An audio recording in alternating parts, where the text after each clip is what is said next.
After he testified, you also had the prison doctor, Dr. Johnson. And this is important. Dr. Johnson testified that he saw Vinson the day after he was transferred from the police station to the prison.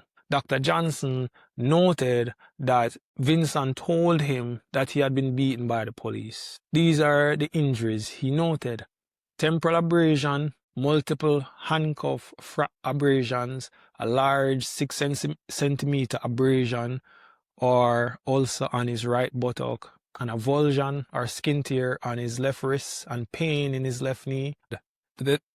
Then the doctor said this: Dr. Johnson estimated that the temporal abrasion and injury to the right buttock were from 2 weeks or 3 weeks old, or about 2 to 3 weeks old, but could only give an estimate within 2 or 3 days.